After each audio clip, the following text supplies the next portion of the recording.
not to take away from any of the amazing people that we've had on the show before, Brian, but this week's episode with Derek DelGaudio, Yeah. this is the interview I've been most excited about personally, right? Mm-hmm.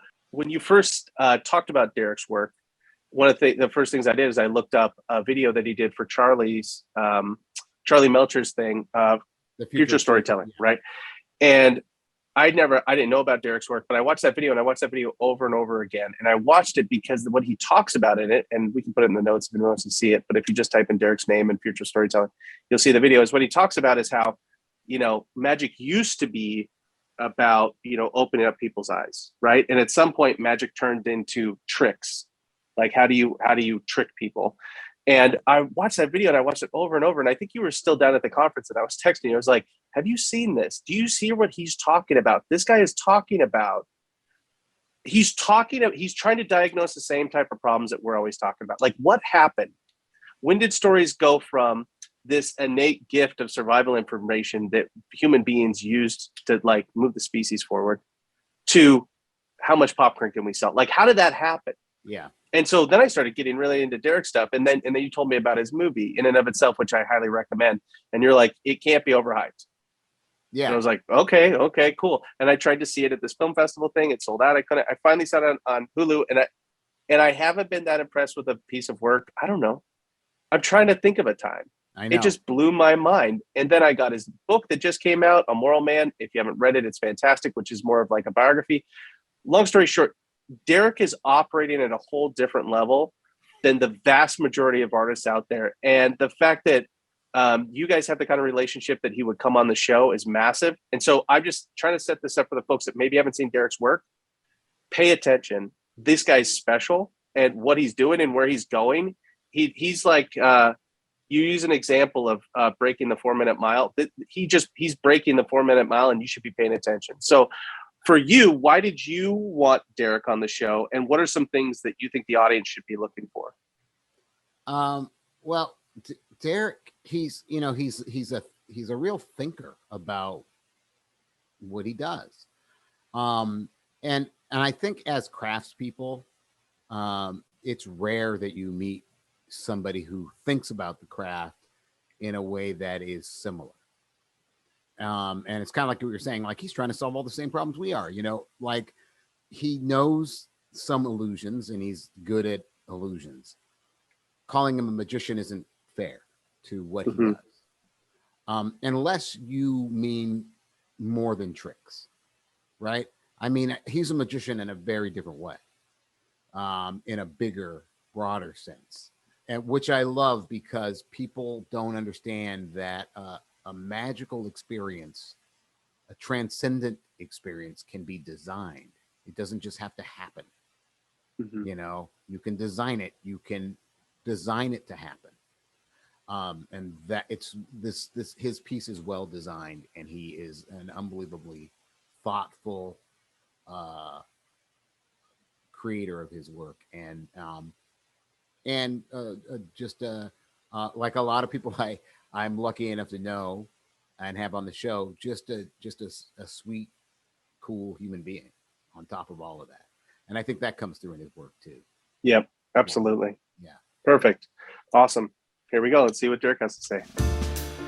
Hello and welcome to You Are a Storyteller, Masters of the Craft, a conversational series hosted by author and filmmaker Brian McDonald.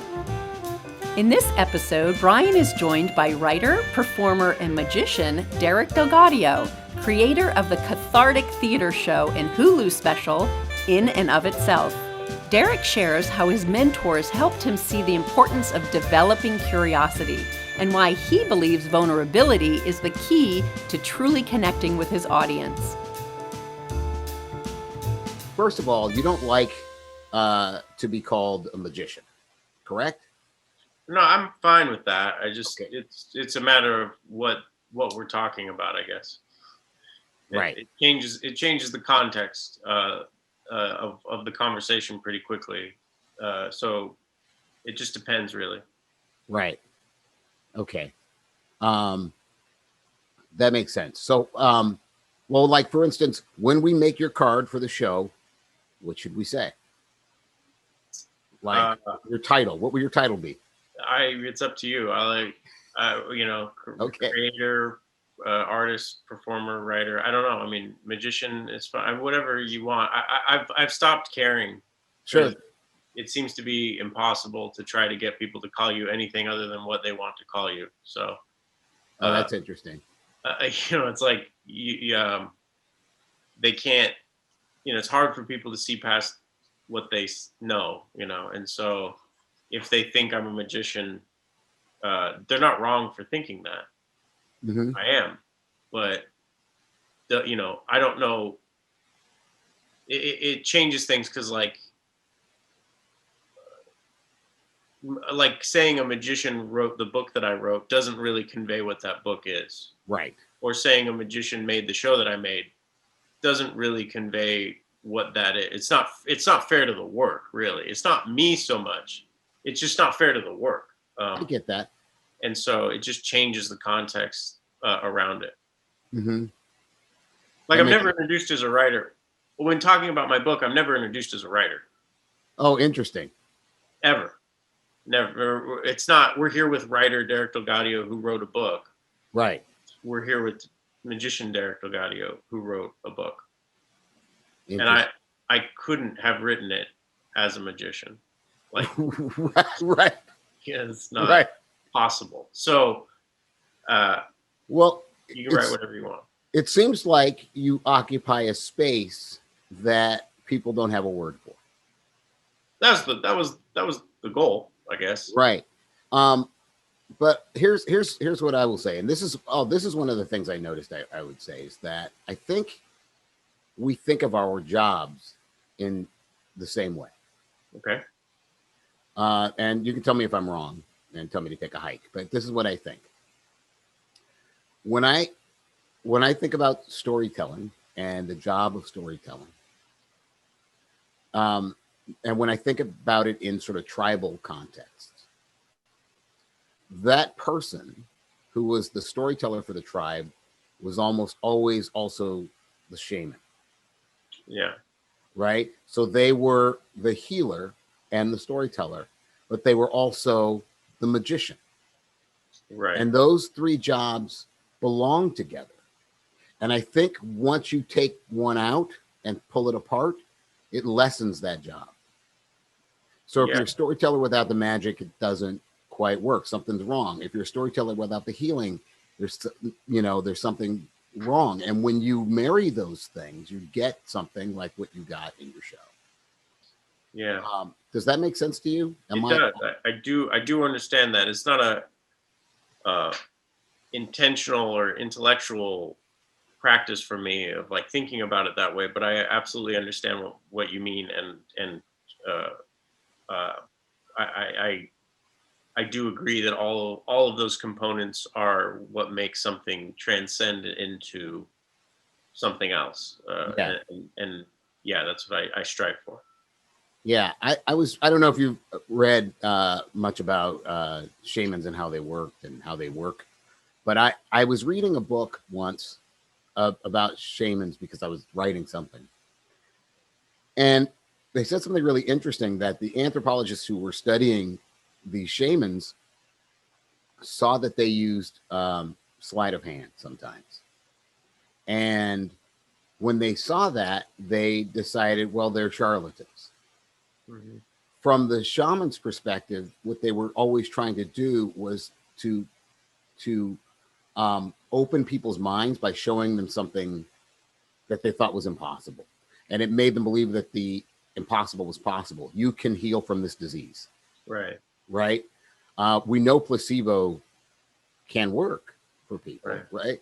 So, and I saw a thing about hypnotists where sometimes a hypnotist, when they're having a hard time hypnotizing a person, they can go through the stages, as if the person is hypnotized, and they will tell them the lights are dimming, hypnotically, like, oh, the light, you'll notice the lights dimming. And then they'll actually dim the lights, the hypnotist.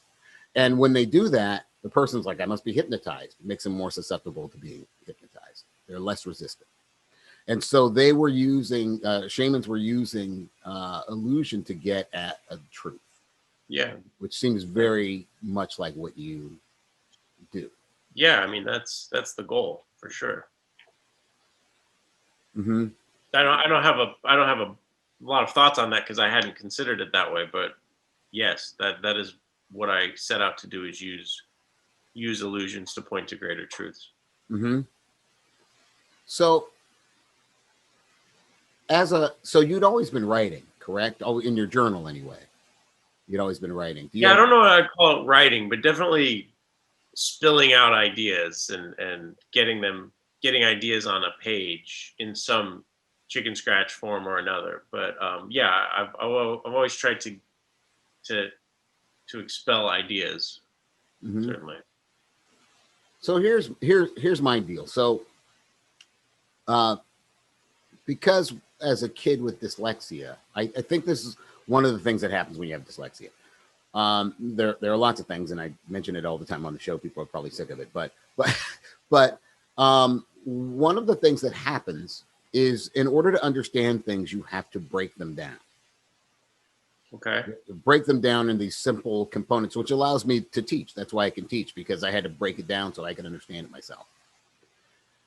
Other people who are not dyslexic can feel things out. They can understand things intrinsically. And not that dyslexics can't do that about some things. A lot of things that are understood that way. But you seem as if you go with your feelings and then later intellectualize those feelings, like to write them down in a book. You had to intellectualize that stuff. But it's your feelings leading you. Is that correct? Yeah, I don't know that it's so much feelings as it is intuition of some sort, or just following my gut. I mean, some of it's feelings, certainly, but like I don't want to give the impression that I was like journaling my feelings about things. It was more just thoughts would occur to me, and I would feel the need to write them down. Sure. Or draw them if I needed to. Oh, okay. I guess that's what I mean. Intuition, these your sort of instinctual reactions to things, noticing them and often honoring those things. Yeah, right? Honoring them is good. Yeah, honoring them is important to and not ignore them, and not and think something is significant. Like there's so many things that I've written down that I believe is significant. I don't know why. I'll even say like, this is important. I don't know why. Mm-hmm. And trusting that it is important for a reason. Yeah. It's funny, when I was writing my memoir, there was a scene when I was very young with my grandmother, and I was like, I don't know why this has to go in the book, but it has to go in the book. I don't know why. Yeah. Once I put it in the book, it became a framework. It's sort of like I can't take it out. Like that thread would undo the whole thing. Like it's this really interesting thing, but it was the same thing. I was trusting, honoring that feeling. Like, well, I wouldn't have it. It almost is like when you leave the house and you think I've forgotten something. Right. Pretty much have. Right. But you don't know what it is until you leave and you're half a block away or whatever. Like, oh, it's this. Your body somehow knows these things, or your brain knows them somewhere. And you can learn how to honor that feeling and know that your body's telling you something, or your brain is telling you something. Yeah. So then, how do you go about creating the show that you created? Are there versions of the show that we've never seen as you developed it? Like a comic, a lot of times will work on the 3 minutes and then 5 and then 10 and then half an hour, and and build up their set over time.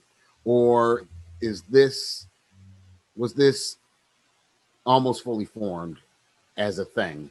Yeah, it was fully formed in that the pieces, the elements were all there.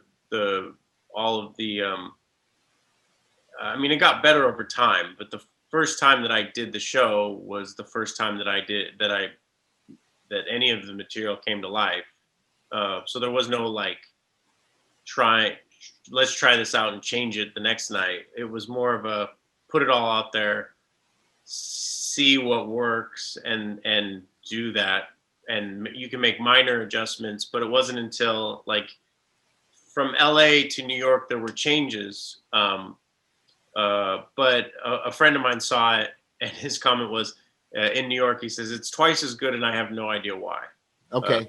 And so all of the changes were very like subtle, the in-between moments, or the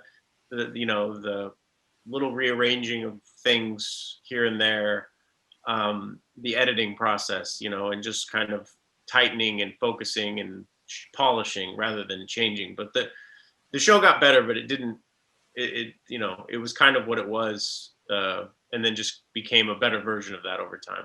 Sure. That makes sense to me. Yeah. That makes sense to me. And how much did Frank Oz help with shaping that? I mean, a lot, because he was, my eyes outside of me, and could tell me when he's just telling me when it wasn't there, really. Mm-hmm. Not there yet. I'd be like, how about now?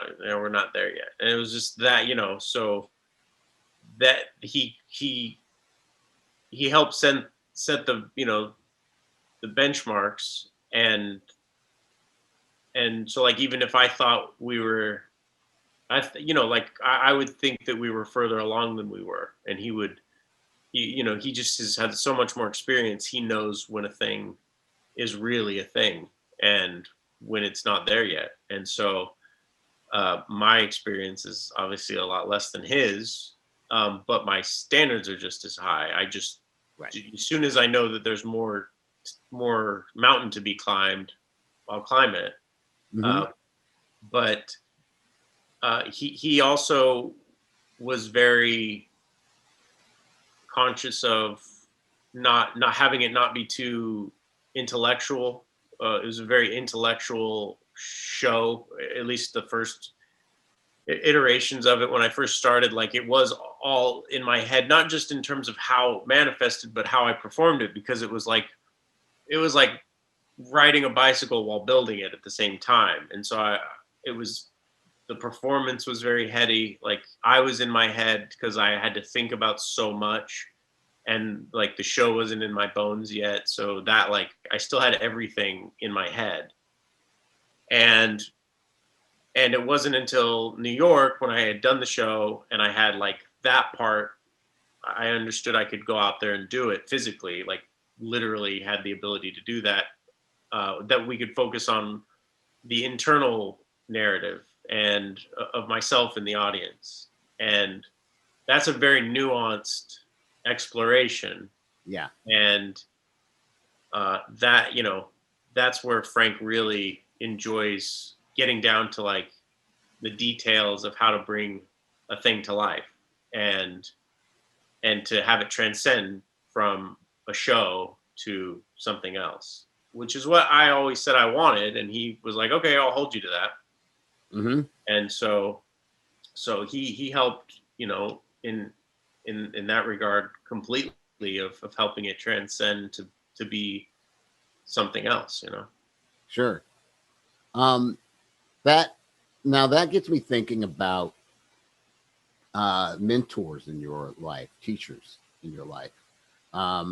That's one similarity between you and I think, always sort of looking for mentors and having, Okay. I started working in film when I was a teenager because a guy who made local animated spots and things hired me because he thought, it was almost like you in the magic store as a kid. It was the same exact thing, where I went in just to talk to him, actually, just to see if I could see how films were made and get close to it. And he invited me back, and I went back, and after a while he hired me. And still a good friend of mine.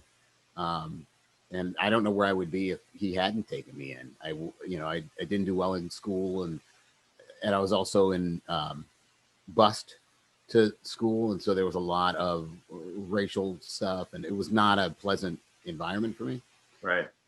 And so my sort of escape from all of that was that after school I would go and work on television commercials or whatever, which was great, and it saved me, I'm sure of it. But I have always sort of found these sort of mentors and teachers, it seems like your life was very similar in that way. Some Mm-hmm. people don't look for mentors or don't have them or not lucky enough to find them, but you would have one kind of mentor for a while and then another one and then another one. Can you talk about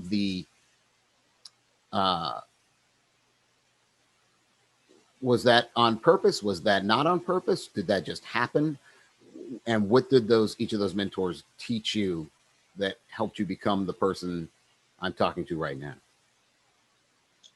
Yeah, I mean, I think it was a natural progression of how I was brought up, of not having a father around. I think, me looking for big brother programs was a given.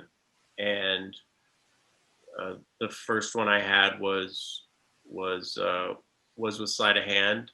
And, that is a craft that really is best passed down and taught from one person to another. It's not, you can learn things from books, or now there's obviously videos and tutorials and things like that, but it's really not the same. And I'm sure with anything, having that expertise and the hands-on experience from someone who's, there to offer wisdom is really important. Neil Gaiman said, like a Google search, I'm gonna fuck this up, but it was like a Google search will come back with 1,000 answers, but a librarian will come back with the right one. Right. Yeah. And that's exactly right. Yeah. And it's like that. That's what it is. And so I think I started with that, as far as like, I was interested in a thing, and it also happened to be like nice, safe guys who were really generous with their time and wisdom and knowledge. And then that just sort of became how I learned things. So I learned that if you want to learn something, you find someone who's very good at it, and you very respectfully learn from them and offer whatever you can in return, Mm-hmm. and that just became an effective way of learning for me. And I also enjoy that sort of having some sort of relationship with the people that I learn from, so that it's not just transactional, Yeah. That's like, I guess, is an important difference for me, is that the people that I love, all of the people that I learn from, Yeah. and have relationships with them outside of the learning from them. I Mm-hmm. don't need to learn from them, I can also just be with them, and that's Right. that's an important thing that, like, I don't know why. Yeah, I guess I picked that up from having mentors over the years, and they've all broadened who I am and shaped me and helped me figure out the world. And these are people I call with questions still, and they're there for me. And so that's been a very important part of my development as a person and as an artist. And yeah, it shaped me. Mm-hmm. It's funny. I was mentoring somebody once, and what was interesting to me was, and I told him this because I noticed this with my mentor Bruce I was talking about earlier. I learned things from Bruce that he didn't mean to teach me. Right. So he thinks he's teaching me animation and motion graphics, right. But I saw how he interacted with people. I saw how he, like, if we had to go someplace and get some color correction done, he always treated that person like they were an expert. He didn't, he's like, well, what do you think? You're the expert, And, I was a kid, so I was like, oh, I guess that's what you do. I guess that's how you do it. Not everybody does it that way. They order people around, but I didn't know that. I only had the one example. But that wasn't something he thought he was teaching me. The way to treat other people who happen to be working with you on something, and the way that, he would, I'd come up with an idea for a spot if we were trying to pitch something to a client, and he would put it in the list of things. If he liked it, we never lied to me. If he didn't like it, he'd like, no, that's not going to go. I don't like that. But if he liked it, he would include it in the pitch package and say, yeah. And people would say, this is great. And he'd say, well, that Brian thought that up. And I was just this kid, a 12, 13-year-old kid. He's like, Brian, he didn't have any problem doing that. And so like, oh, I guess that's what you do. Right. And so what I said to this kid I was mentoring, I'm like, I hope I'm teaching you what I think I'm teaching you. And I hope the other things that I am unaware of will also help you. because you don't know. You're just being a person in the world, and sometimes those things impact whoever's watching in a way that you don't quite you can never understand. Completely. Yeah. Yeah. And so so while you were learning your craft, what were the other things you were learning from these mentors? You seem to be a very observant human being about human beings. There was a tremendous amount of respect. I had a tremendous amount of respect for them, and I saw that I saw the respect they had for what they did, and treating their craft as though it's like it matters, you know, and that the time you spend with it matters, and that they never told me what they're doing is important. Like, they never were like, this is important, you should respect this. They never said that, but I inferred that from being around them and watching just how they treated the people that came before them, and the ideas that they would present to me or into the world. I could see the reverence for it that made me appreciate it and value it, understand the value of it, or at least that value that they applied to it, I also applied to it, because it's the meaning value we applied to it is, you know, it's subjective, but they respected what they did and the people that came before them, and I not fell in line. It felt like the right thing to do, and that gave me an appreciation for all crafts in a way that was expansive, because I know that it's the same for every other craft, and so understanding that the more you know about something, the more you're able to appreciate it, and that people see things in what they do that you're not able to see. And so I think I just developed a curiosity that that's one thing that a lot of my mentors had, is they're all very curious people, and they're extremely they still get excited about things that other people might not be excited about. And that's kind of it's kind of a test as far as like what type of people you surround yourself with, where you know, put an object on the table or an article or something that you found, and you can see them light up like, wow, this is really interesting. Where most people are like, why do you care about this? You know? No, it's funny. I don't know if you saw the episode I did with Frank, but Frank and I talked about this a little bit because my mentor was that kind of person, and he made it okay for me to be that kind of person, like to not outgrow certain things. Like I like bubbles. I like blowing bubbles. They're still fascinating to me. They're still amazing to me. Yeah. And I remember people like, well, when I was a kid, I liked them. I'm like, but they haven't changed. They're still cool. They're still amazing to watch. And I was talking to Frank about that, and he says, oh, you're not talking about curiosity. You're talking about wonder. Yeah. And yeah. Allowing yourself to experience wonder is super important. It is really important. And the people obviously I grew up learning from, that was their practice. Like wonder, they were wonder makers. Like that's what they were trying to do. And in order to, there's an interesting, I don't know, theory, I guess. I don't know, a thought that I've had about becoming a magician. And it could be the type of magician that you're talking about, you know, with the pillars of, you know, the shamanistic and magic with a capital M, magician, not tricks. Right. There's you know, most of the time when someone gets interested in magic or traditional performing magic type stuff, they see something that sparks that interest, and there's that initial moment of wonder that you're hit with, and then your curiosity takes over, and perhaps maybe you just want to know the secret, but maybe you want to share that experience you just had with others. But whatever it is, there's that moment of like pure astonishment in yourself and wonder and curiosity. And then you start to learn things. Now, right before you learn how the things are actually achieved, that moment is when you're probably the most capable of being a truly great magician, right? The moment after you've seen something wonderful Sure.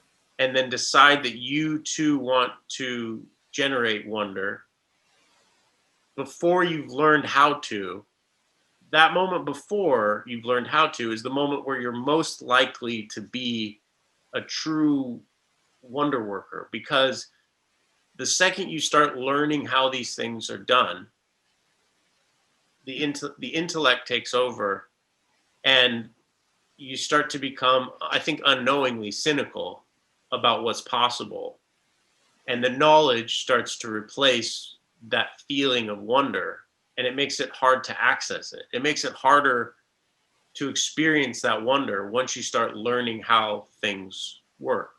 Right. So That is definitely true. Yeah. So the challenge is to hold on to that wonder and try to carry it with you through the journey, despite having knowledge constantly trying to push the wonder aside or get you to dismiss it or forget it, because those two things are very hard to carry at the same time. It's very hard to carry the wonder and astonishment of something and the knowledge of how that thing is accomplished. And that's why it's really impressive when people like, when you get like a Neil deGrasse Tyson, who is clearly like excited about discoveries that his community makes and is able to convey how amazing it is, despite knowing exactly how it operates and how it works. Right. There's not a clinical telling of, well, it's because of this, and black holes are created for this reason. Right. He's, like, can you believe that this is how this works? It's amazing. And yeah, and that takes effort, and it takes an intention, and that's really what a good, someone who really wants to generously give that feeling they had to someone else. You have to hold on to that feeling and know what that feels like. And the people I had around me did that, and sure.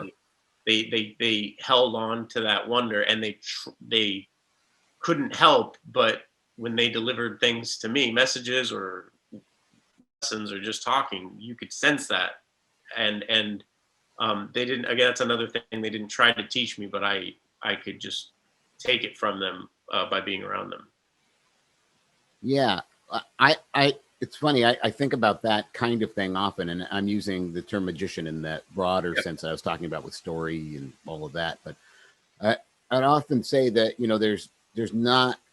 you're not experiencing the same magic as the audience, right? You're essentially backstage, right? You see all the ropes and pulleys and whatever, and that's stories work that way. It's like, oh, well, if I do this, people respond like this. If you hear Hitchcock talk about how you get an audience to experience anxiety, he's not having that experience. He knows what that experience is. He knows what you have to do, the ingredients you need to make that happen. Right. But he's not experiencing that the way the audience is. But what I find is when I've taught people screenwriting and story structure or whatever, what's interesting is they at first they want to know, then they get mad at me because now they know all the tricks, right? A lot of them, and then their barometer for what's good and bad changes, right? And at first they're like, oh, I don't like that movie I used to love. I took something from them because now they see the cracks. But then what happens is you can appreciate the really great work in a different way. Mm-hmm.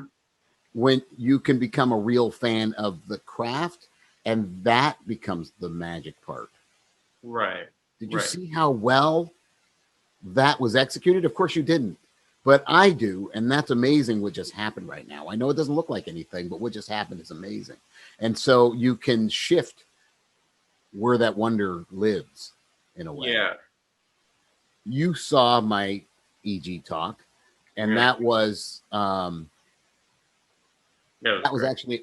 sorry. Yeah, I loved it. Thank you. That was, actually, that was a shortened version of the memoir that I wrote. So wow. Well, yeah, that was great. Yeah. So the memoir is that. Oh but, man. And so they asked me, they asked me what I was working on. I said I was writing this memoir, and they said, "Oh, you have to talk about that." So that's what you saw was a truncated version of the memoir, which I hadn't written yet. So it actually helped me write it. I was starting it. Yeah. I imagine having to get the story down in a short version, like it's an outline almost of like, oh, here's what I have to talk. Yeah. Yeah. Great. Yeah. And so, but as I was writing, and even as I was giving that talk, it doesn't work. It never would work if I wasn't vulnerable up there. It would never work. It would seem performative, and that's a different thing. That's a different thing. It's like, no, this is about how vulnerable I am. That's it. Yeah, and it also goes to the truth of the thing of like, if I sense any whiff of you're trying to sell me on this story with a story that's so important, it's just reductive of the story, and it also makes me question it in a way that I shouldn't be questioning it. Right. Yeah. Right. And so you have that same, it's in your book, it's in your show. The vulnerability is an important part of your show. It is, I think, in the end, what ends up impacting people more than, nobody talks about the illusions. Right. They're there.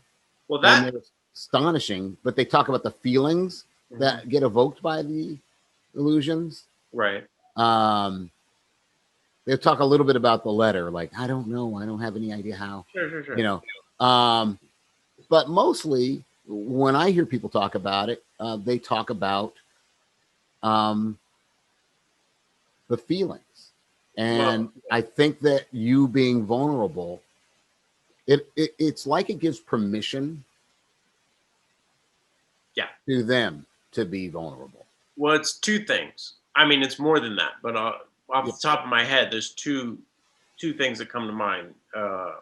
One is, I realized very early on that I was going to be asking people, not necessarily to be vulnerable, but to be put into a position where they might be vulnerable or might feel vulnerable. And I never wanted to put someone in a position to think that I would never put them in a position I would not put myself in. And I have to show them that. And that's just an element of trust, of genuinely establishing this is a safe world that we're inhabiting right now. It's Oprah, give them a piece of yourself. Like Oprah never had people come on her show without talking about her own struggles and her own humanity and her own fears, and that gives people permission to talk about their own struggles and things.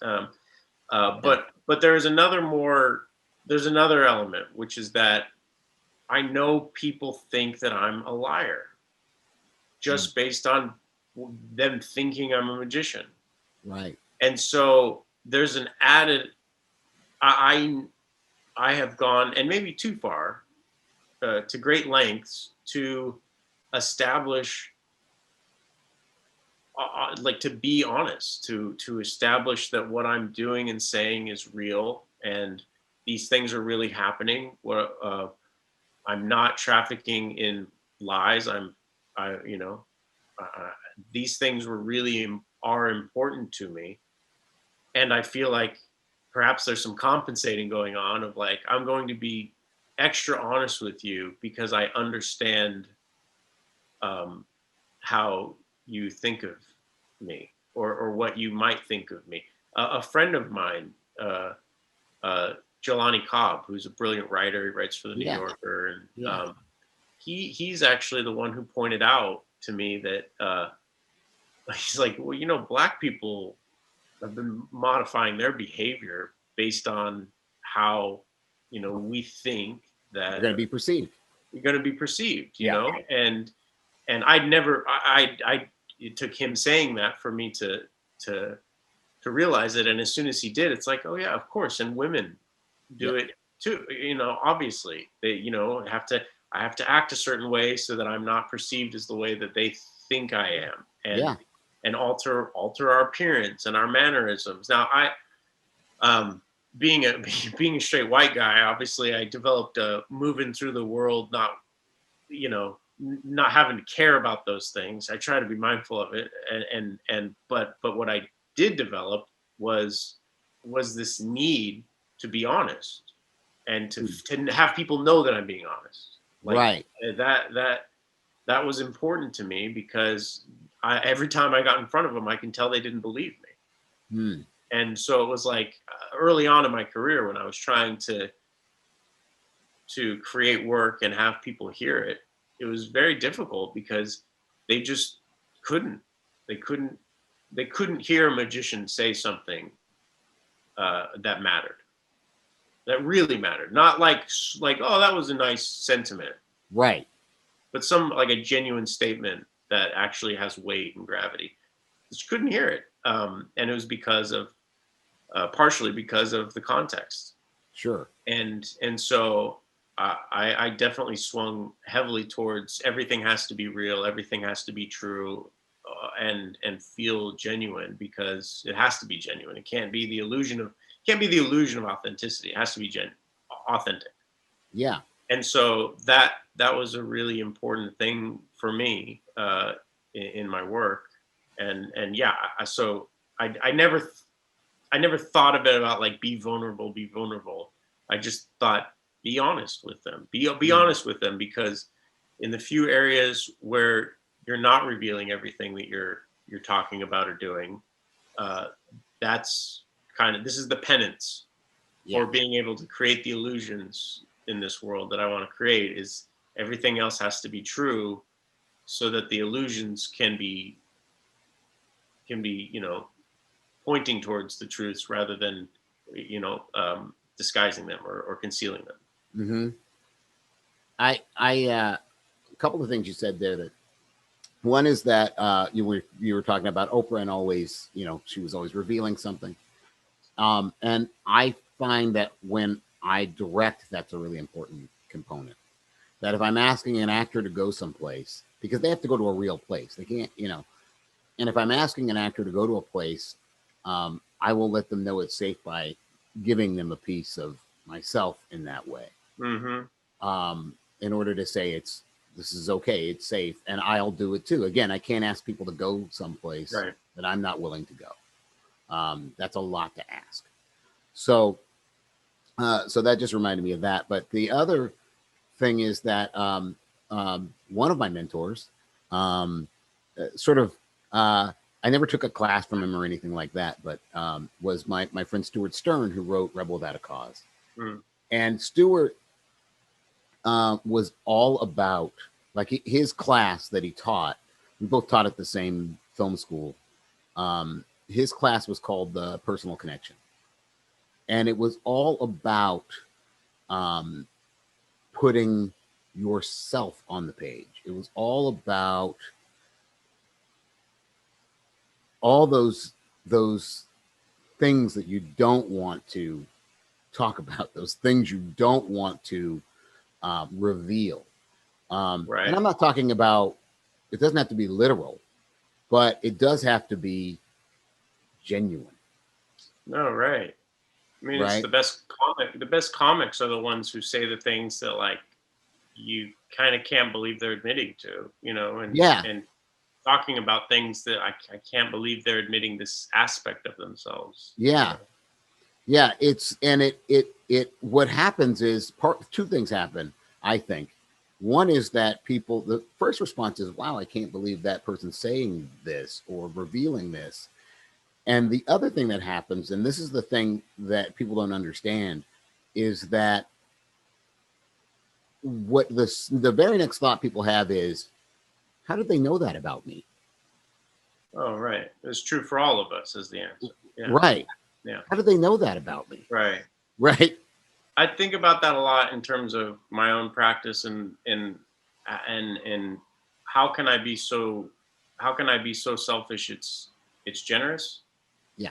How can you do work that's digs so deep into oneself that it actually becomes universal, and you find the thing inside of you that is actually inside of everyone.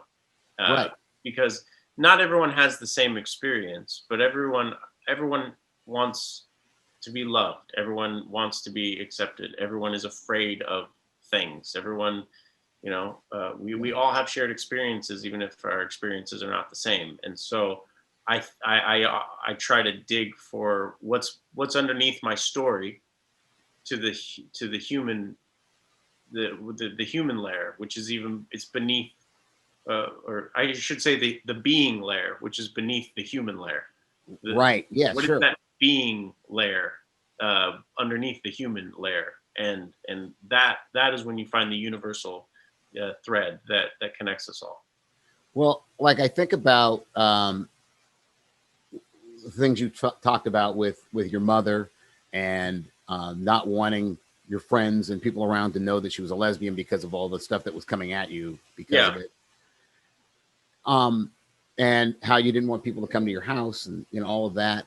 And what's interesting about that is I'm sure somebody can listen to that story or read it and think, oh yeah, my dad was an alcoholic and I didn't want people to come to my house. And right, like or whatever, my mom was a manic depressive and I didn't want people to come to my house, whatever it is. Yeah.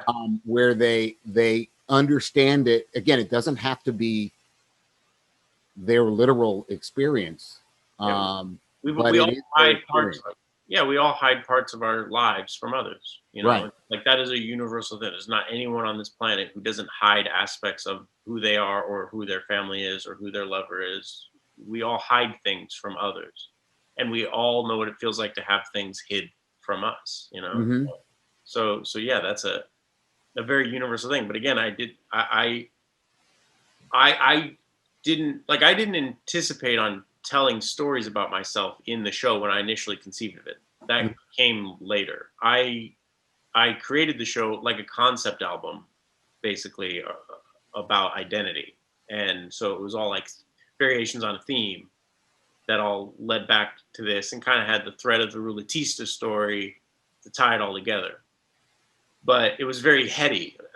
And this goes back to Frank and Vanessa and the people around me who would hear me say the things that I was planning on saying and then not really understand it.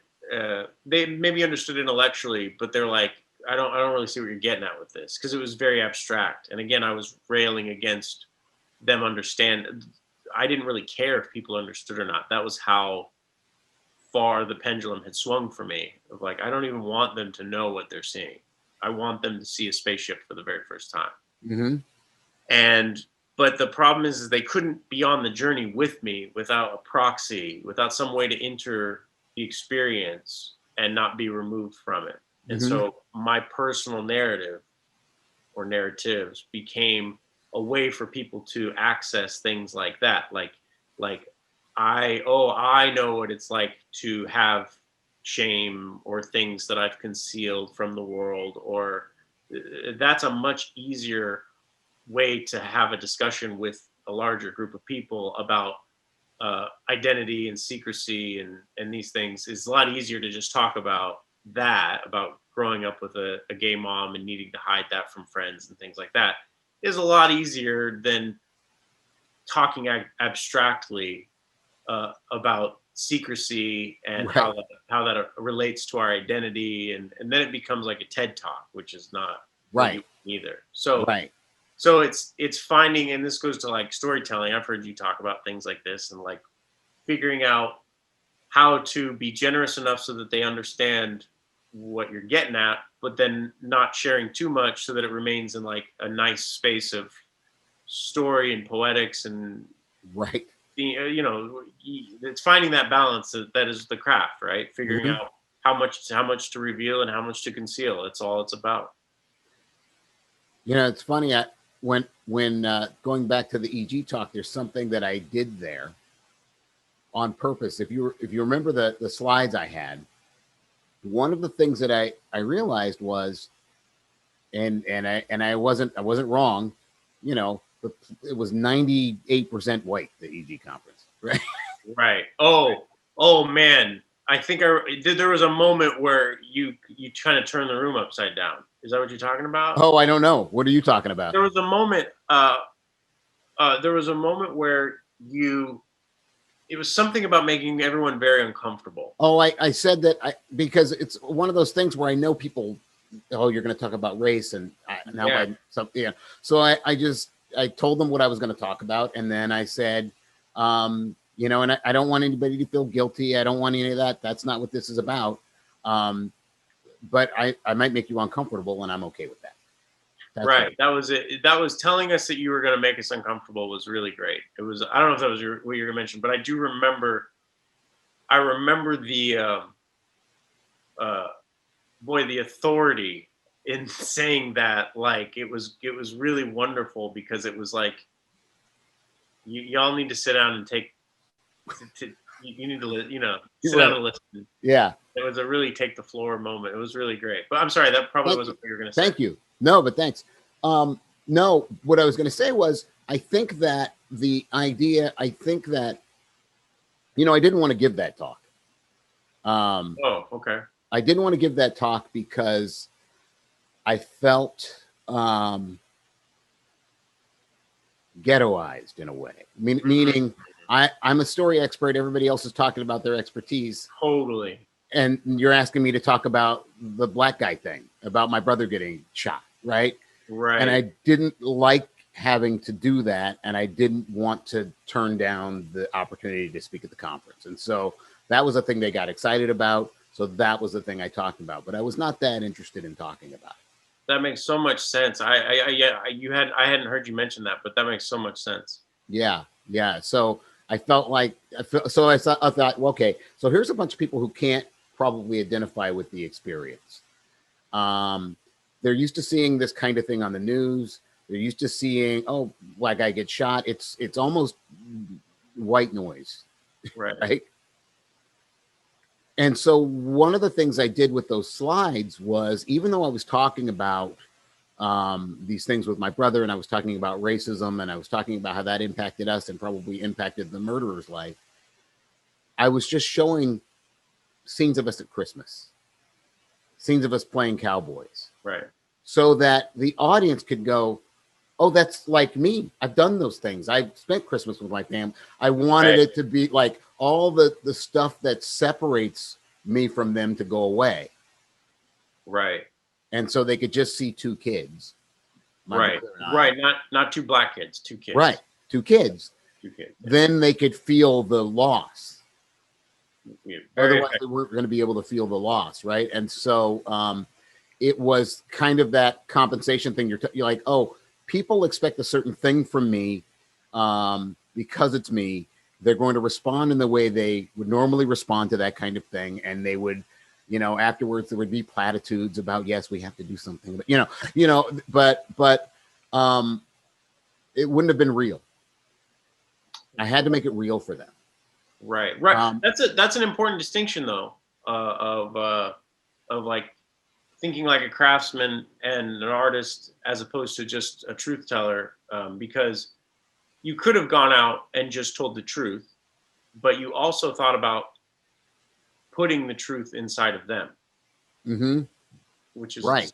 Which is a distinction of like, you knew that saying me and my brother growing up is one thing, but saying me and my brother growing up and showing a picture of you at Christmas, like opening presents together, whatever, like showing the human elements and you're planting the story inside of them in a way that just telling them might not necessarily do. You understood that you have to get past what they think they know, and like the expectations of like, preconceived notions of, when you say, me and my brother growing up, their idea of two black kids growing up and the truth might be completely different. Might be right, but historically speaking, in this country, we're not great at that, Right. And so that's a really important thing in terms of like, and I'm just thinking out loud based on what you said, but like here, having the the thought of knowing that you need to not just tell them the truth, but implant that, do your best as a storyteller to embed that within them somehow, using all of the tools you have, writing, spoken word, imagery. How do I get them to not just understand that I had a brother growing up, but what it feels like to have a brother, so that later when that loss occurs, they don't just intellectualize it and hear, oh, he lost his brother. They feel the loss of a brother. Right. And so that is a very important, subtle but important distinction. And like why your talk was so good is because not manipulating is not the right word, but I that is what all good art is, right? It's a form of artifice and manipulation. Like your brother's not alive, and your brother, but right. you make him feel alive long enough for us to fall in love with him, so that we can experience the loss right. that you experienced. Right. And so that is the beauty of good storytelling and a good artist. And it's kind of a long way to compliment you, but it's also it's an important distinction though of not just telling the truth, but getting someone to understand that truth past their intellect, right, and into them is the goal. Yeah, I think it is. Yeah, so many people stay on the surface. I mean, there's a reason your show became what it became. And it's because it is an act of generosity. Right. Right. People immediately, almost immediately, you feel like you get something when you're watching your show, that you've gotten something, that there's a takeaway. Even if you don't know what that is, right? Yeah, even if you don't know what that is. One of Frank's favorite things to do is go up to people after the show, people who were crying. He would go ask them, he's like, I couldn't help but notice you're crying. Do you know why you're crying? And they'd be like, no. And he'd be like, perfect, and then walk away. Really? Yeah, he loved it. He loved it. He loved seeing people full of something they didn't know they like, full but not understanding what they were full of. Just right. Full. Like I feel full. I didn't even see the food, but I feel satisfied and full. Yeah. And not being able to, and that intangible thing is the thing that is the highest form of craft and artistry, to be able to do that, where people are just, they're left feeling like they got something, but not necessarily knowing what they got, because you're striking a chord that's past knowledge, right? Beyond intellect, beyond knowledge, beyond even feelings. Maybe there's just something deeply human that we're striving to get to, and it's the best art for me. It's like I just know this is fucking amazing. I don't even know why yet. Mm-hmm. And then you can dig into it and start to untangle it and figure it out maybe. But boy, when good art hits you, it hits you past all of the things you know. Mm-hmm. Yeah, and Frank's a person I would call a magician. That, and I talked to him about this, and he doesn't know what I mean, but or maybe he does. But to basically take a thing, put it on your hand when he was a puppeteer. It's sorcery. It's not. It is. It's sorcery. Yeah. Yeah. It's like, well, Miss Piggy lives. Miss Piggy is alive. Fozzie Bear is alive. Impossible. It's fucking impossible. And yeah. I talk about this with people all the time. Like when I'm trying to convey Frank's work, it's part of why we got along and connected early on, is that like, I just saw what he's done and understood how impossible it is that like Miss Piggy's not real, but boy, you couldn't convince me otherwise. Like she's real. She is real. So is Yoda. Yeah. So is Spock. They're real, but they're not. And the fact that they're not, but they feel like real things that exist in our universe, and that they were created by human beings, it's mind blowing. It is, isn't it? And he writes it off because he was the guy doing it, and he's the one whose shoulder got tired. Right. But it's what that took to do that, and there's a reason that you can't name other famous puppeteers. Right. Because he transcended it in such a way that he put so much love and care into it that these characters became real. And it's Yeah. just such a rare thing. It's magical. It is magical. And what's interesting to me is that he also doesn't like the title No, hates it. puppeteer, Hates right? it. It demeans what he is, what he's done. Yeah, but at the same time, he admits he is a puppeteer. So Right. it's like weird. It's Right.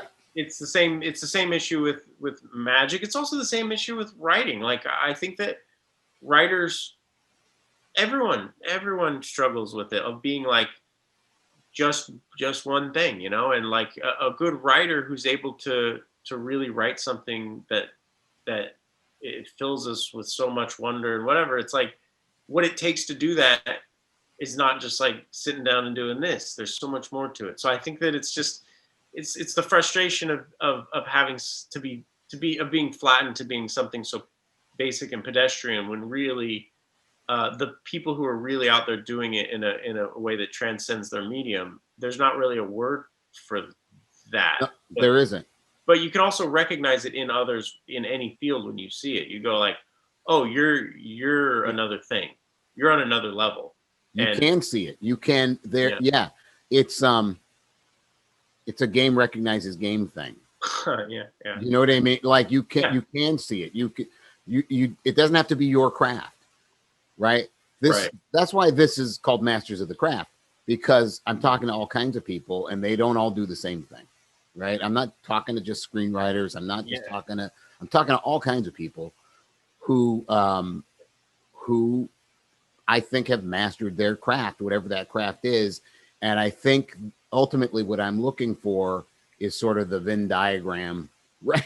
Like where do all these things cross? Where are they the same?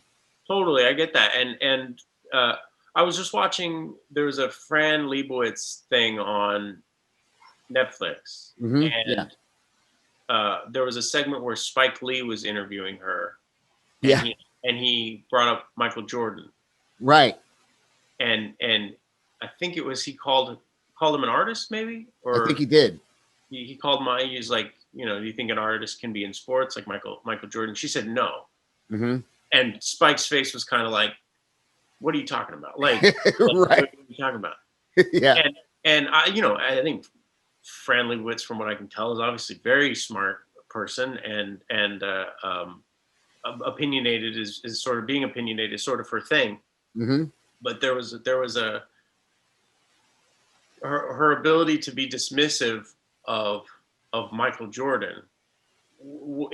It's so ludicrous because it's so, Michael Jordan was so far beyond every other basketball player like we had ever seen that it stopped being basketball.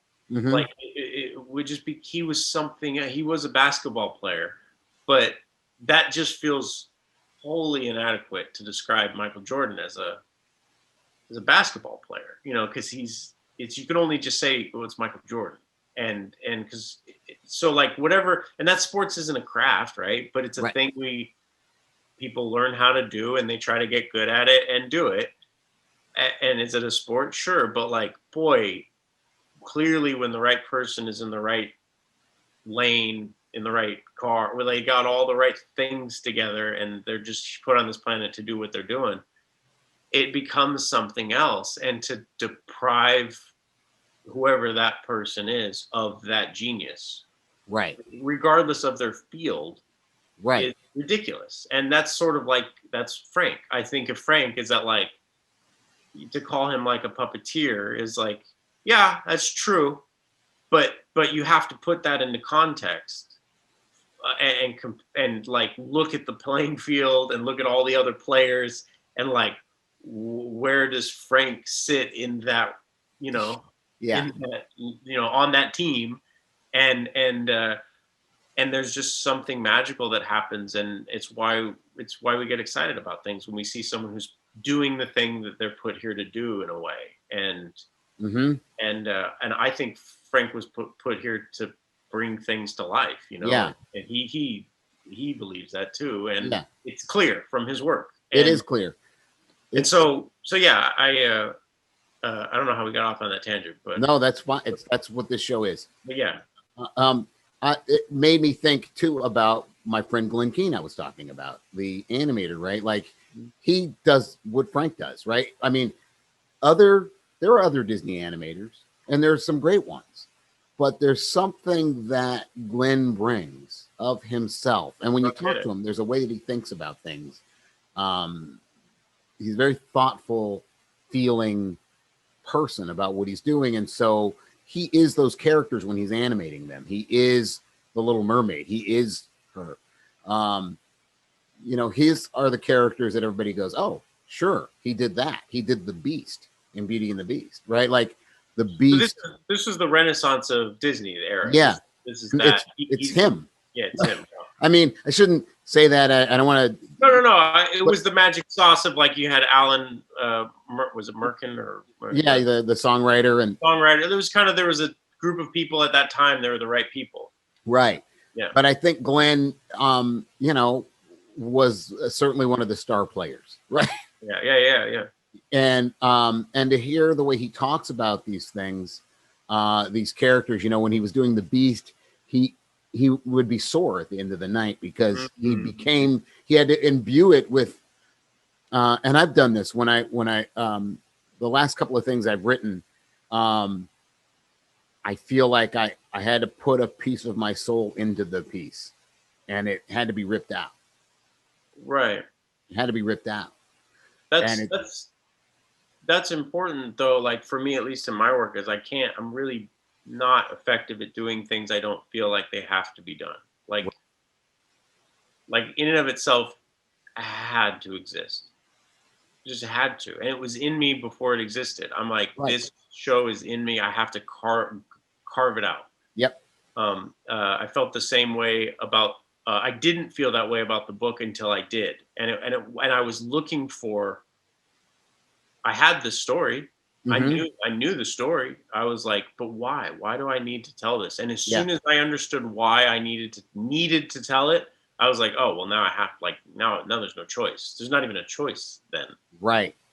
It's funny. That's exactly what happened to me with my memoir, because I had done a book with this publisher, and I was trying to get another book with them, and I kept pitching things, and they were lukewarm about everything I pitched.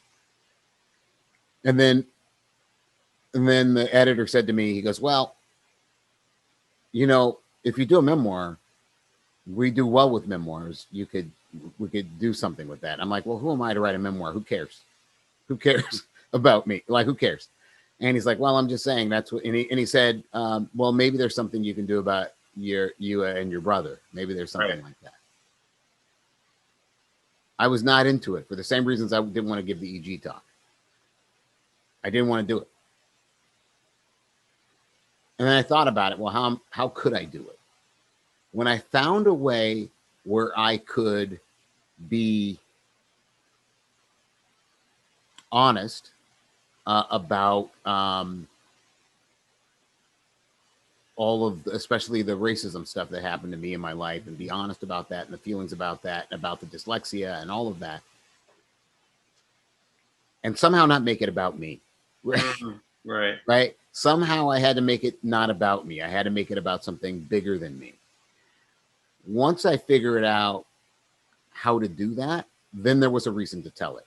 Right. Because it was not a vanity piece. And there was also, again, I didn't want it to fall into I didn't want to be ghettoized. I didn't want it to fall into the category of you know, I'm a full human being. And so I don't always want to write about being a black guy, or, you know what I mean? You know, I have other experiences too. Yeah. So, but once I figured out how to make it matter, then I could do it. Yeah. That's the thing, right? Is when those two things align, it's where it becomes necessary. You know, it's almost tricking yourself into it, really, because everyone wants you to tell the story you don't want to tell. That's the story they want to hear. Right. Right. Yeah. That's the story people want to hear, is the one you don't want to tell us. And looking at that and figuring out, what story do I never want to tell people? Figuring out why you need to tell people. That's a magical intersection Hmm. where you find really important work that really matters. Right. When you start sharing the stories that you never want to share, but finding a way to do it that acknowledges your own humanity and doesn't deprive others of their humanity, is a really powerful place to try to explore in mine. Hmm. I don't have a lot of stories I don't want to tell.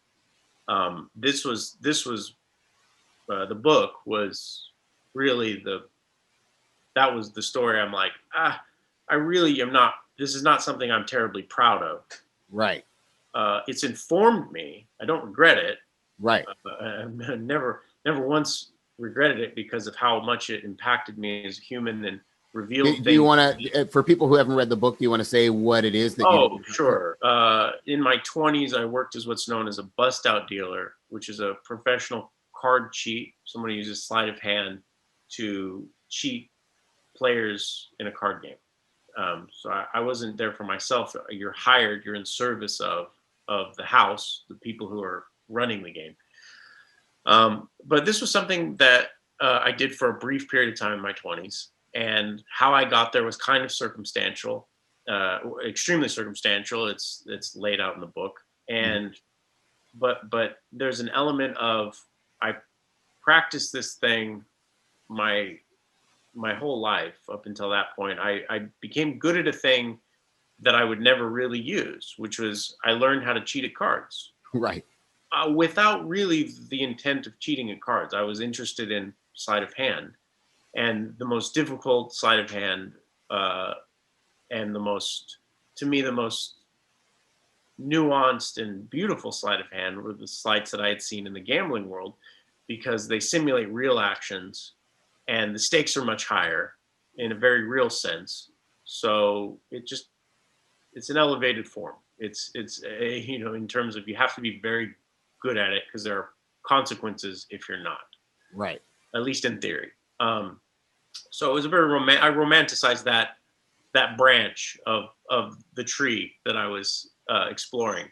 Mm-hmm. And I had this experience, and it informed me as a human and as an artist in many different ways. And I was okay with just keeping that to myself. And I did. I didn't talk about it. I didn't brag about it. A lot of, there's a lot of,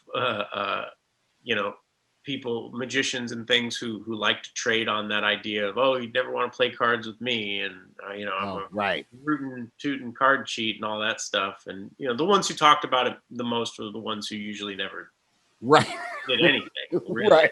Right. But it's a very easy, it's a trope that you can latch on to and cash in on if you're smart about it, I suppose. It becomes a character choice almost, of like, Right. I'm going to be a magician who says that I cheated at cards, Right. and maybe did at my friend's game or something like that. So I actually was reluctant to trade on it the way that exactly the way you're talking about trading on your blackness, and like, Yeah. not like, it's not what my work is about. I don't want to turn it into a trope, or it would be a trope even if I just started talking about it. Like, I felt like it would be like, that's like, I'll leave that to the guys who are pretending to do that. Right. Right. And I didn't want to join that, that group. And so I was very reluctant to talk about it for that reason. And I was reluctant to talk about it because, like, no one wants to admit you did a shitty thing, like, at least morally, questionable, definitely illegal. And, it is a complicated thing to admit to people, because, like, I understand that admitting, like, if you cheated at cards, there's a bit of, well, that's cool. Right. Like, there's a bit of that, like, but being on the other side of it, you understand how what it really is. Like anything, it's how the sausage gets made is it's very ugly. And so Yeah. I was reluctant for all those reasons. And I don't want to be perceived as this, as a shyster. So I've worked so hard at being like an honest person and having my practice be about being authentic and real and truthful. And it's like, you have this mark on your record that is, well, you're clearly okay with doing that. Like, Right. what else are you not telling us, or something? It's just a mark on your record, and if I didn't say anything, no one would know. And, I could go on pretending that I'm, have a clean record, or you don't know. Right. Right. And so it took some work and exploring to understand the way that you would tell your story. Why would I tell people that story? And there's the obvious reasons of commercial aspects of, like, because it's a story that people would want to hear. That's never enough for me to tell a story. I don't. Right. I don't really care if someone else wants to hear a story. I need to know why I need to tell it. Right. I have to know why I'm telling a story for it to matter to me first, because I feel like I don't even care if others will get something out of it. If it doesn't mean something to me, there's no point. Otherwise, it feels hollow, and I'm not interested and I part of the reason I tell stories is to connect with others. And if I don't feel connected to the story I'm telling, I'm not. It is an illusion of a connection if someone feels connected to the story. Right. It's not actually a connection to me or to the story. So they can be connected to a story I tell, but if I'm not connected to that story, it's not really an authentic connection. Well, it's a con man. Yeah. Right. Yeah. So I needed to know why I would tell that story, and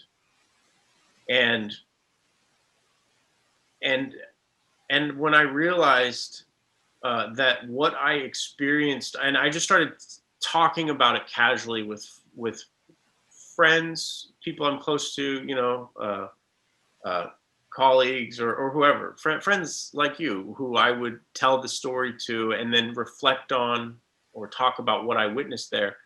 I could see them understanding me, and I just see them understanding things in a way that I hadn't anticipated, because these were things that were obvious to me because I'd been there and done that and saw what I saw and then tried to put that into my work in other ways. But talking about it explicitly head on, people were understanding it in interpreting it in a way that I intended it. And right. And I started to find reasons to tell the story that were outside of my insecurities of telling it, And it's like, is it worth it to tell this story? And I finally found that it was.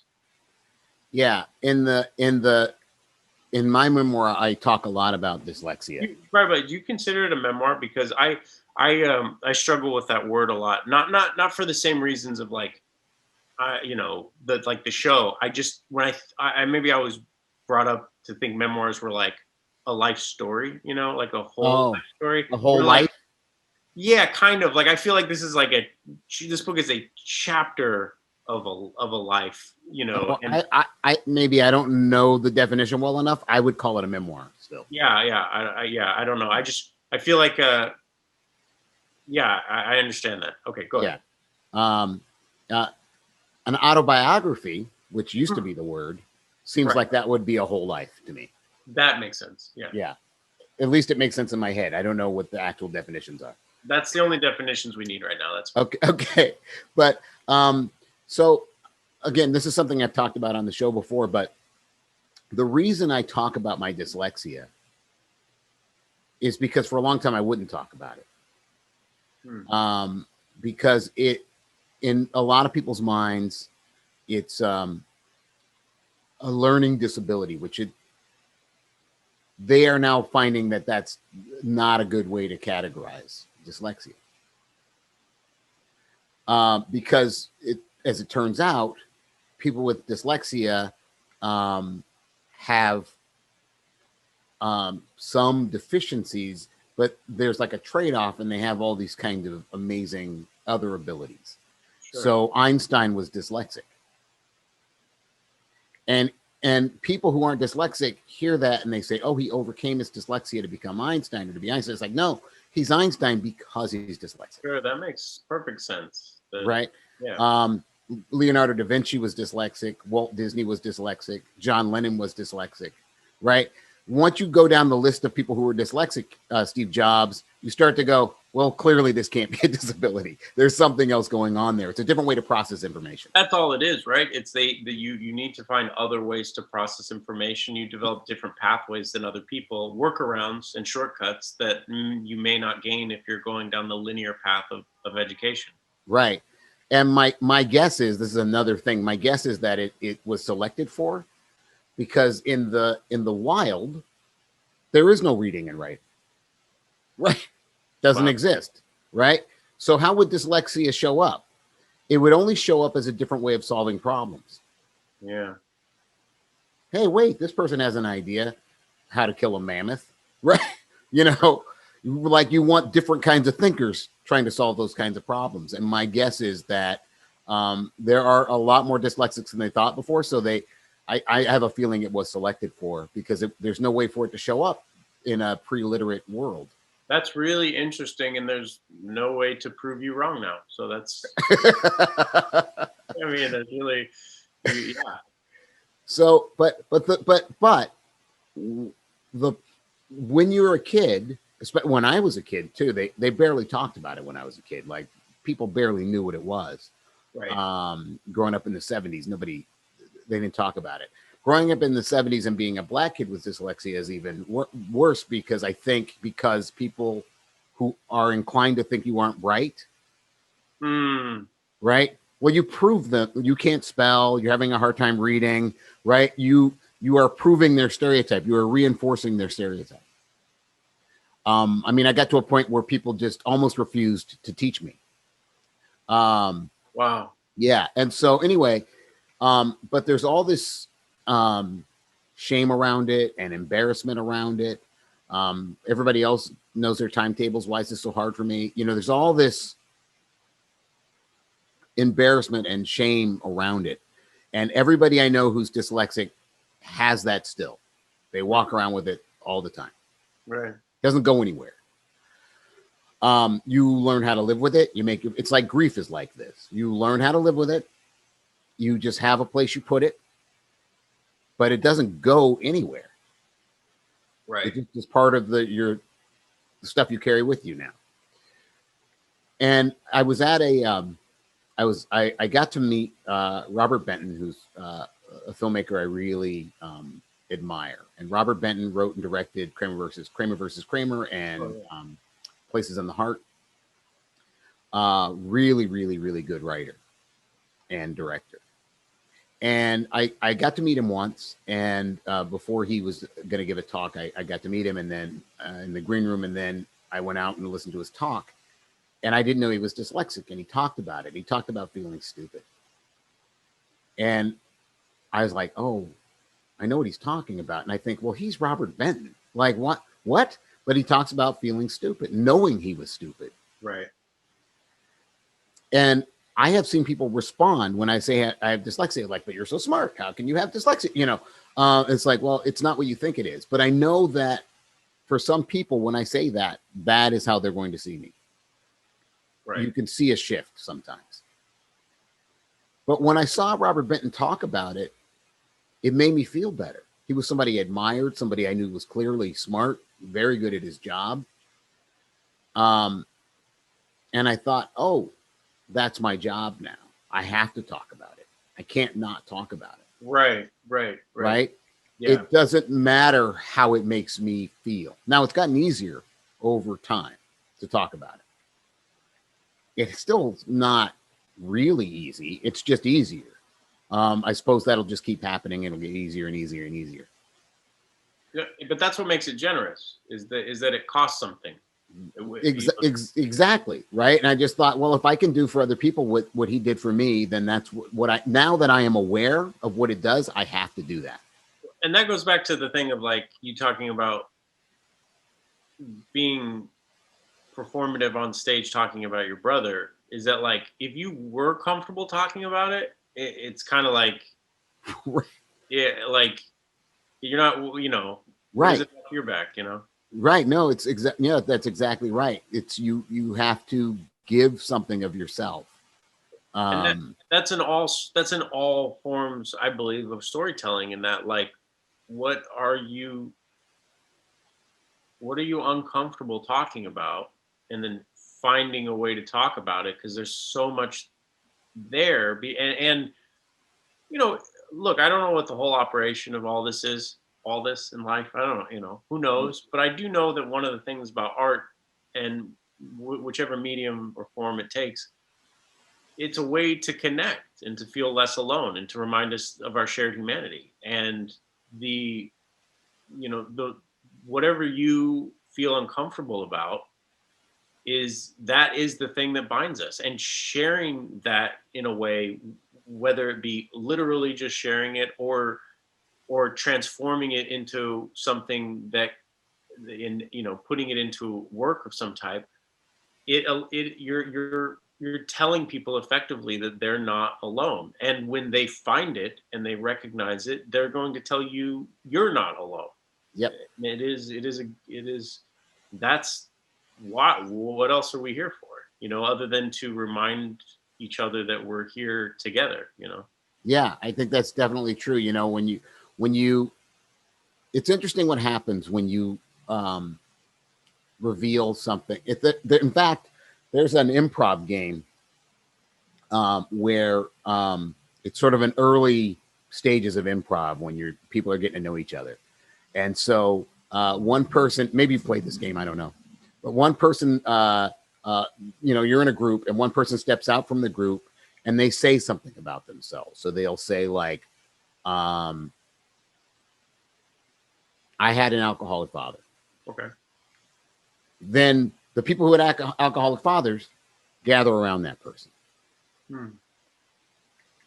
And then somebody else says, oh, I know it. They don't step out from the circle. So you're all together and then somebody says something and everybody moves away who's not in that group. Okay. And then somebody else says something else about themselves. And then everybody moves, and what you see after a while is how much connection you have. Right. Oh, I didn't know that person. I wouldn't have thought of that person as a this or that or whatever. Yeah. It's amazing what it does. It's a really powerful thing to see how you're connected on deep levels. Right. You know, and I think that's what a good, you know, going back to Frank, when Frank talks about building characters around their pain, right? That's where he's coming at them. Like, what's Miss Piggy's pain? What's Yoda's struggle? The struggles are what define us, right? So that's what defines those characters for him, which means he's got to go into his own pain. Yeah. And I think that's what we're seeing when we believe Yoda, when we believe Miss Piggy. We're seeing actual struggle. Yeah. Frank's. It's real. Yeah. Right. It's real. Glenn King told me when he was animating The Little Mermaid, there's when she's singing Part of Your World, she reaches up at one point. We're up above looking down, and she reaches up because she wants to be part of that world. And he told me that he felt like he'd gone too far, that it was too literal, that he'd gone too far, that he'd done too much, but he was feeling it. He was like, but that's what she wants. She's straining to be part of that world. And he's like, I think I may have gone too far. He felt really vulnerable. But people now say to him, oh my God, when I was a little kid and I saw that, I knew exactly what she was feeling. One woman said, I wanted to reach out and grab her and pull her in because she was so, you know, I guess she stood up in the theater, this little girl, and she wanted to help Ariel out into this world because she could feel it. But that was Glenn. Right. She was feeling, right? I do think you put a piece of your soul into your work if it's any good. and it can often be painful, and you often there's some trepidation about it. Do I want to do this? Do I want to say that? Do I want to go this far? And that's always the stuff that works the best, that resonates the deepest, and is the most universal. Yeah, I totally agree. And I don't know how you can make great work without doing it. Like maybe it's possible, but I don't.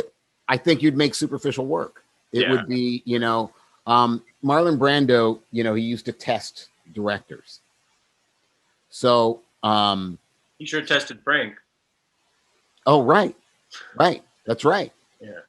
So he used to test directors, and I think Sidney Lumet writes about it in his book, Making Movies. And he says, Brando would give a performance that was technically a good performance, but he didn't bring it. He didn't go there.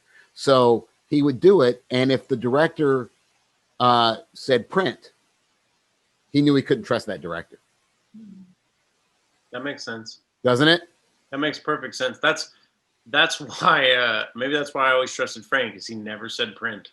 And it was always, yeah, we're not there yet. So Yeah. But that's to your point of like mentorship or like I'm very like I know I'm in the wrong room if I'm the creative heavy.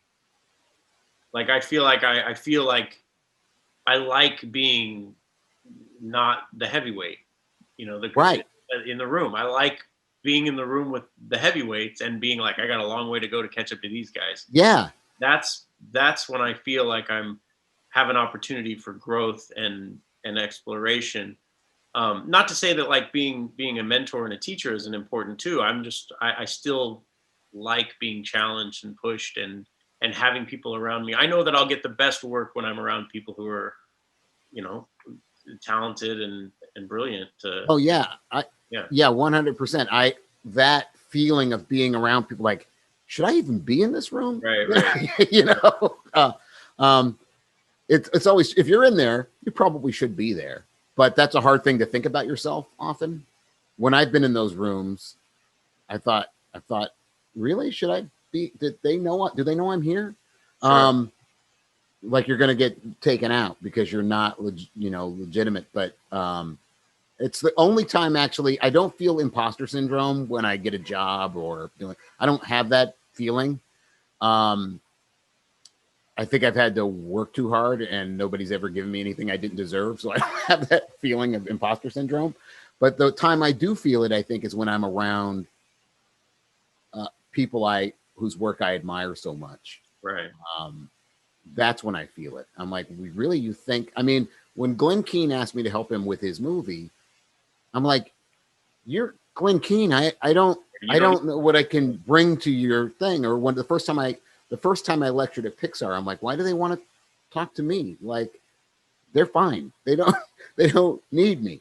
But they're always trying to get better, right? Yeah. And so they don't care where that comes from, right?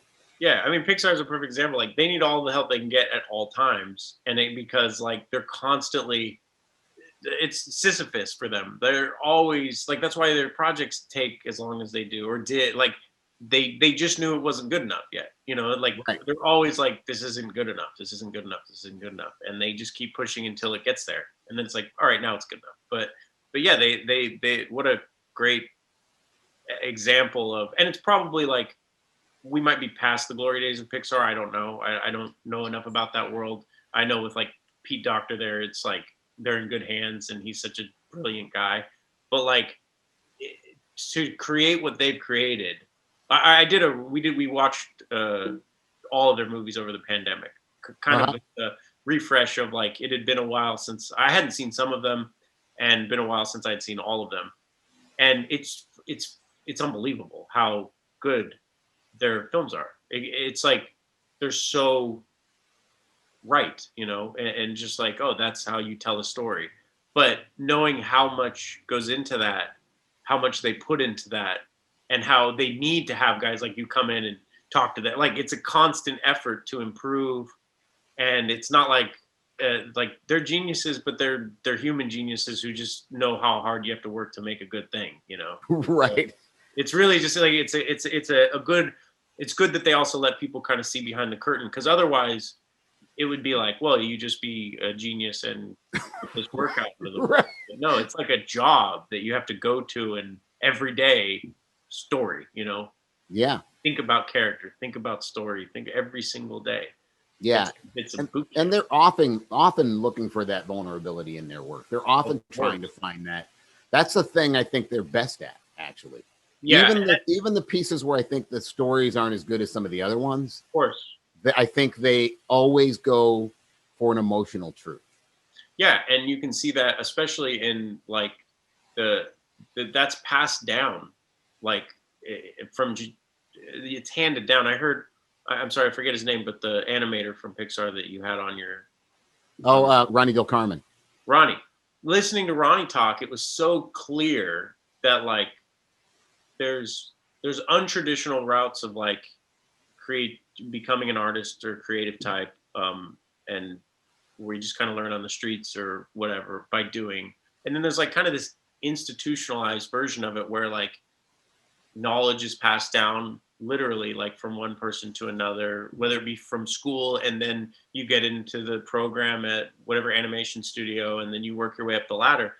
But listening to Ronnie talk about how his journey was so great because it's tangible, it's real, it's like it's like building a camp. First you dig the pit for your fire and then Right. you get the wood, and like you can see how it's attainable. It just takes the discipline of doing it, and there's no bullshit of like where you get with kind of individual artists who are like, I don't know, I was just born with this gift, I guess. It's like, Right. no, you just fucking work. You work at it, and you Right. you think about it, and you sit down every day and you do it, and you have smarter people around you to tell you you're doing it wrong. Mhm. And that is the secret. Like Yeah. to making great work is you do it every day, and you surround yourself with people who tell you aren't doing it right. Mhm. That's and you get better every day. And so it's really looking at places like Pixar and looking at systematic creativity is helpful, I find, for individual creativity and a reminder of the work ethic that can be lost when you're your own boss. Right. And that to me is always like helpful to look at a place like Pixar or Disney Imagineering, or places that are constantly like trying, but they're like in a box, but they're in a box where they have to do the thing that you're trying to do. So it's like a dojo that they have to go to every day and punch a wall. Yeah. And it's like the work is really what matters, and putting in the time and the effort and stuff. So it's yeah. Yeah. It's no, I think there is something when they talk about the work. Yeah, you're right. It makes it, you're like, oh, well, I can work hard. I can do that. Right. Right. Right. And to hear about people's sometimes their fears about it, or how they felt like they weren't measuring up. Ronnie talks about that. Mm-hmm. Right. Yeah. I mean, Ronnie's great at what he does, but he didn't know that yet. Right. And he probably still doesn't know it on some level, right? There's something. Yeah, they can't. Yeah, because you can almost always point to somebody. They can be dead, right? Right. And you go, well, if I could just do what they do, know. And I think it's important to have a horizon that moves. Right. Yeah. Right. You can't get there. You're never going to get there. Yeah, that's really important. Yeah. Yeah. And I found that was true. I learned that in my 20s was when I started to learn that. When I started to meet some of these guys that I idolized but never met, and technically, I just mean like technique, pure skill and technique. I had seen footage of these guys or read about them, and I tried to emulate them, or tried to at least aspire to the greatness that they were, and that I thought they were. And then I'd meet them, and technically speaking, my hands were so far ahead of theirs that it was alarming to me. Yeah, I know that feeling. What I realized was that I was chasing the projected version of them, like the idealized version of what they could do, or it's like I was replicating the good take, you know, Right. the one good take. It's like seeing a guy shoot, you know, 2 shots from half court and nailing both of them and being like, well, that guy can just do that. It's like, well, no, they shot it 100 times and Right. they aired those 2. I believed you could just do that, and then tried to do that, and then got to the point where that was the type of things that like my hands were doing with things that like other guys I would show them and they didn't. I would show them things I thought they could do and they couldn't, because That's exactly what happened to me. Oh yeah? Yeah, that happened to me with particularly with screenwriting. Oh, interesting. Yeah, they'd be like, "Oh, I didn't." It's like, really? Because I learned it from you. You didn't know. you didn't know what you were doing. You didn't know. No, I just, yeah, I found that several times. Yeah, but it's good to have those sort of aspirational, you know, things and surpassing, you not knowing that you're surpassing where they were because you put them at such a high place in your mind, and you forget that they're human. You know, you forget that they're Right. not capable. Because like I don't know, you know, I can't imagine what someone like LeBron James thinks of Michael Jordan. You know, Right. and no matter how good LeBron gets, he'll probably never think he's better than Michael Jordan. Right. Maybe I'm wrong about this. Here's the thing about that though. Like, if you think about how nobody could break the 3-minute mile, right, and then somebody broke it, yeah, and then other people could break it, and it could be faster, but it was seen as impossible. In my mind, the first person to break it is still the fastest. I get that. I totally get that. Right. Well, yeah, of course. I mean, it's kind of why if people land on Mars, it will never be the people landing on the moon. Right.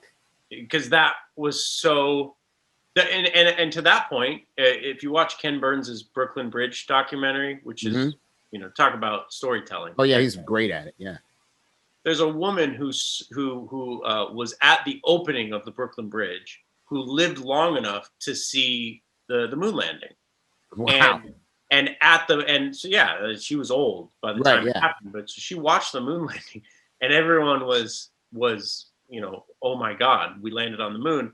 And she's like, this is nothing. You should have been there when we opened the Brooklyn Bridge. Yeah.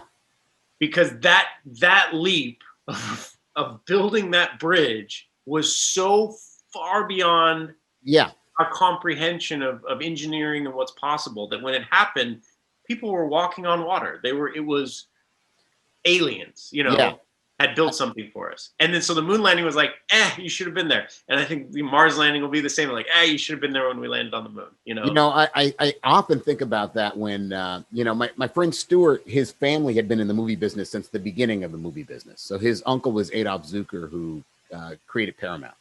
Oh. So they were in the movie business when the movie business was just looking into a thing and turning it wasn't a business yet, really. Yeah. So they got in really early.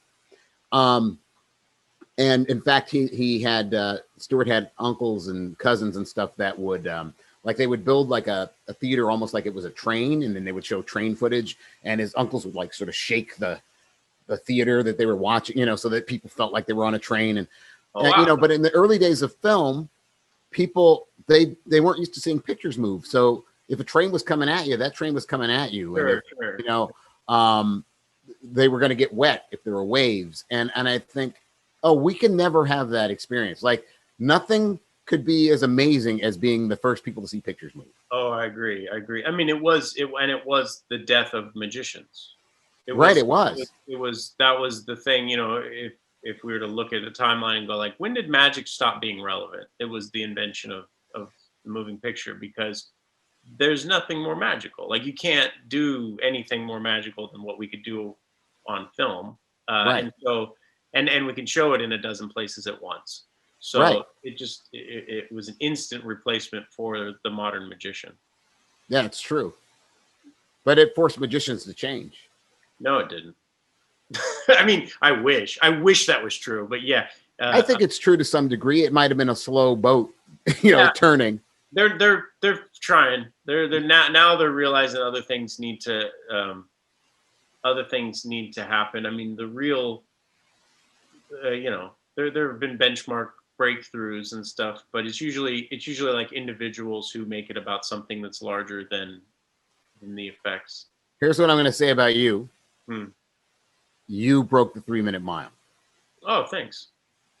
I think I didn't know I was running it. I didn't know I was running it. But I do think that you're going to be a person who let people know what's possible. And you're going to see, I think at first, a lot of imitators and then some innovators. That's what I think. I mean, yeah, I hope it's able to open up what's possible for people and liberate some of the chains that we, you know, were shackled by as you know, people felt limited to what they can do. Maybe they feel a little less limited in what they can explore with the craft that they have. That would be nice. Yeah, I think that you really did open that door. So I want to say that to you, and I could talk to you forever, but I'm sure I kept you longer than you had planned. It's great talking to you. I love talking to you. I wish we did it more. And I couldn't be happier for all your success and notoriety, and you deserve all of it.